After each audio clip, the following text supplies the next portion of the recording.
There's something about highways at night, something unnatural. Maybe it's the endless blacktop stretching through nowhere. Maybe it's the way time bends when you've been driving for hours, unsure if it's 3 a.m. or 3 p.m. Or maybe, just maybe, it's because the road doesn't only take you somewhere. Sometimes it brings something back with you. Welcome to 4 Horror Stories on the Highway, a journey through real-life inspired nightmares from the open road. These aren't just tales. These are cautionary accounts stitched together from local legends, unsolved mysteries, and those terrifying moments drivers swear actually happened. So buckle up, check your mirrors, and whatever you do, don't pick up hitchhikers. Story 1. The Phantom Hitchhiker. It was a bitter January night in Colorado. The air was thin, the sky moonless, and the Rocky Mountains loomed like sleeping giants under the stars. Tyler, a long-haul trucker in his mid-30s, was halfway through a cross-country delivery. He'd taken Highway 50, dubbed the loneliest road in America, trying to shave time off his route. Tyler was no rookie. 12 years on the road, and nothing spooked him anymore. Not deer crossing the highway, not blizzards, not even that one time he had to change a tire while coyotes circled in the dark. But tonight, he felt it, that unease, like something unseen was crawling up from the pavement behind him. Then he saw her. Just outside Eureka, standing under a flickering mile marker light. A woman in a white dress, arms wrapped around herself, barefoot in the snow. Her face hidden by long dark hair. She raised her arm, slowly. A thumb, pointing upward. A hitchhiker. "You've got to be kidding me," Tyler muttered, easing his foot off the gas. Against all common sense, he slowed down. Tyler cracked open the passenger door. "You okay, miss? Where you headed?" No answer. Just a slow, soundless movement into the cab of the truck. The woman's eyes were strange, pale, almost glowing under the dome light. She pointed forward, then whispered, "Take me to the canyon." The road stretched into the dark. The canyon was about 15 miles ahead, a jagged drop-off known for accidents. They drove in silence. The CB radio hissed static. Tyler tried small talk. "You from around here?" No response. "That dress looks thin for this cold." Still nothing. But the temperature inside the truck kept dropping. His breath fogged. His teeth chattered. Then, he looked at the rearview mirror. She wasn't there. What the hell? He turned. Empty seat. The door hadn't opened. No footsteps in the snow. No sign she'd ever been there. He slammed the brakes. The rig screeched to a halt, tires screaming against ice. Out in the road, maybe 50 yards ahead, he saw her again. Standing right on the white divider line. The same woman. Same white dress. "That's impossible," he gasped. And then she turned around, revealing her face. It was wrong. Twisted. Hollow sockets where eyes should be. Her mouth was sewn shut with barbed wire. She raised both arms. Tyler hit the gas. The truck fishtailed as it barreled forward, the woman vanishing just as he passed. No impact, no sound, but ahead, headlights. A minivan swerved into view from the on-ramp. A family, kids.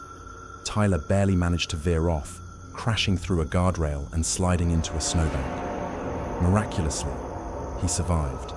Minor cuts, a concussion, but alive. Cops came. So did EMTs. And the minivan driver. "We were this close to colliding," the dad said. "Something made me slam the brakes. Like I saw a woman in the middle of the road." Tyler stared at him. "What did she look like?" The dad described the same figure, the same dress, the same hair, but none of the first responders found a body. No footprints, nothing on the dash cam, just a flicker of static where her image should have been. Weeks later, Tyler couldn't stop thinking about her.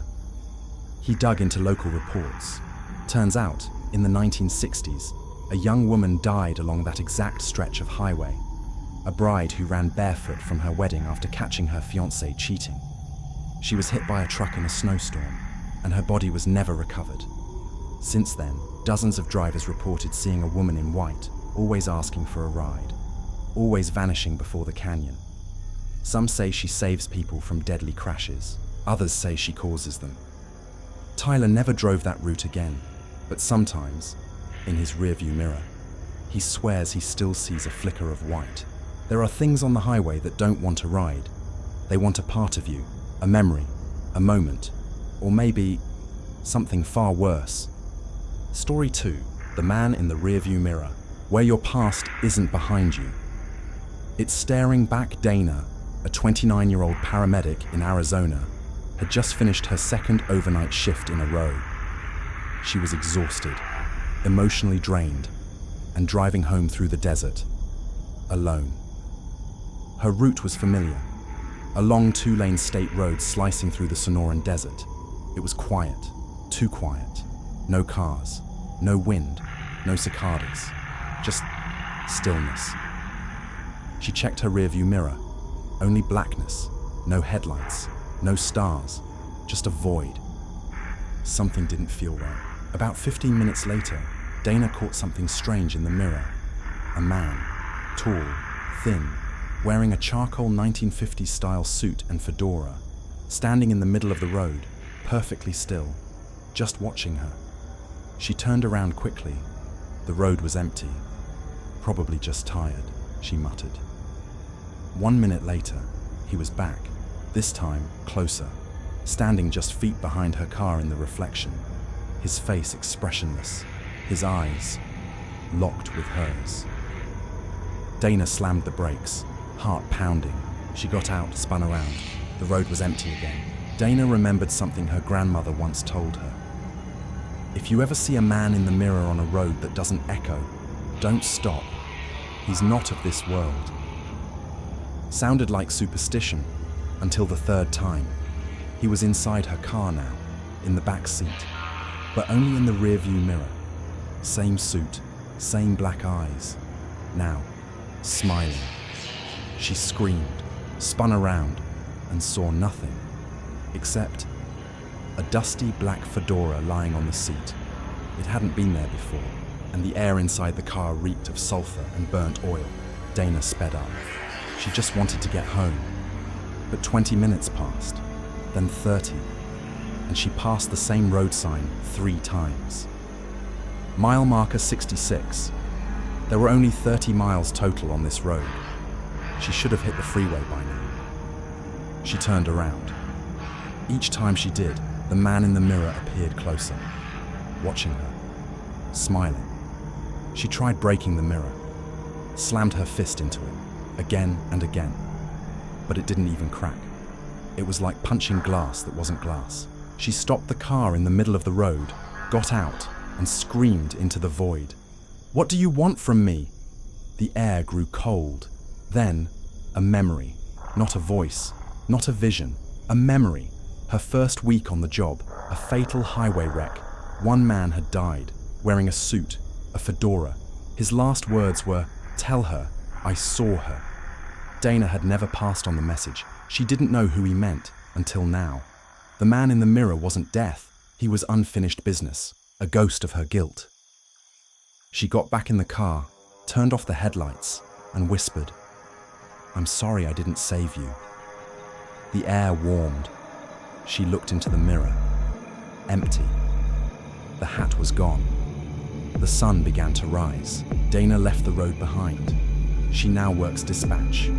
No more long drives, no more empty highways. But she kept the rearview mirror from that car, sealed in a box under her bed. Sometimes, on sleepless nights, she opens it. The mirror still won't break. And now and then, just beneath the surface, she sees his face, not angry, just waiting. Some memories follow you, others ride in silence, until you notice. Story 3, The Vanishing Convoy. A military mystery that was never supposed to reach civilian ears. September 1997, New Mexico. Miles of scorched desert and classified test zones. Ethan McCall, a former Air Force mechanic turned freelance journalist, was following a tip. multiple locals had reported a line of unmarked military trucks rolling through Highway 285 in the dead of night, only to vanish past a remote curve known to locals as Dead Bend. Ethan, skeptical but intrigued, waited. At 1:12 a.m., he saw them, 6 matte black military transports, no headlights, driving in perfect silence. He tailed them from a distance. But when they reached the bend, they were simply gone. Ethan returned to town. Not a single person had seen the convoy. He reached out to a contact from his Air Force days. The reply? No convoys were scheduled. You were hallucinating. But Ethan had proof, photos on his DSLR. Each image showed the trucks, blurred at the edges, almost like heat distortion.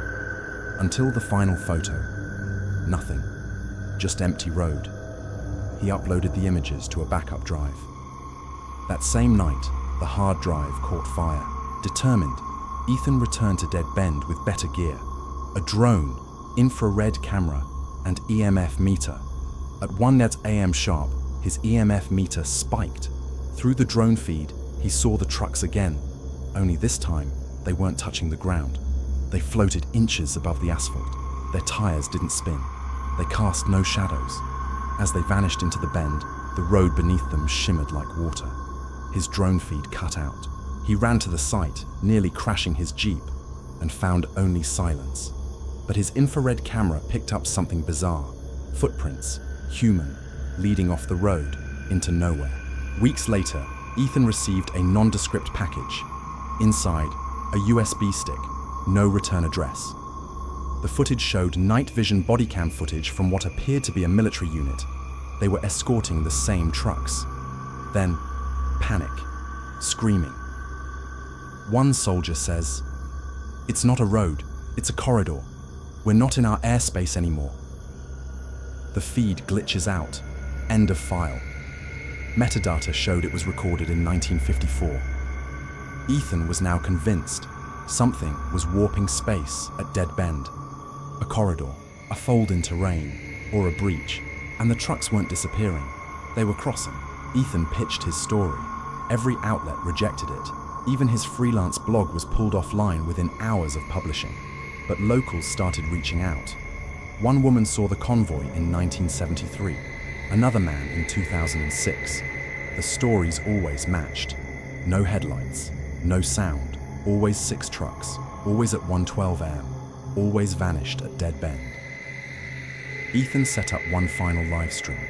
That night, tens of thousands watched as the convoy passed behind him. He turned his phone to the road, and then he and the stream disappeared. Only static remained. No one has seen Ethan since. Dead Bend has no coordinates on GPS. The bend exists, but always leads back to the start. But once a year, locals say a new sign appears. D66 corridor, authorized personnel only. By sunrise, it's gone. If the roads we trust are portals, what happens when we take the wrong turn? Story 4, the exit that doesn't exist. August 2014, Tennessee, Highway Y40. Claire Donovan, a 28-year-old paramedic, was driving home from a grueling overnight shift. Exhausted but lucid, she passed exit 117, then 118, when she saw a strange green exit sign she'd never noticed before. Exit 119, Whitaker Hollow. She wasn't sure why, but something compelled her to take it. The exit ramp spiraled unusually long. When she finally reached the stop sign at the bottom, she realized there were no streetlights, no houses, only fog. A man in a tan trench coat was standing in the center of the road, waving. Claire rolled down the window, calling out to him. He didn't move. Her radio crackled. EMS 4, respond, respond, respond. Then silence. She got out. The man pointed down the road. There's been a crash. You're needed. Claire, shaken, instinctively grabbed her trauma kit and flashlight. She walked for minutes. No crash site, no sounds, only woods and mist. She turned back, but the road behind her was gone. Claire began to run. The road twisted into unnatural angles. She passed the same gnarled tree again and again. Then she saw headlights, a wrecked SUV on its side. Inside, She found a woman pinned, bleeding, but when Claire looked into her face, it was herself. The injured version whispered, "You shouldn't have exited." Claire stumbled backward. The SUV vanished. The road behind her had changed again. Now it led to a tunnel. Inside the tunnel, old concrete walls were covered in faded signage. Whitaker Hollow Station, 1946.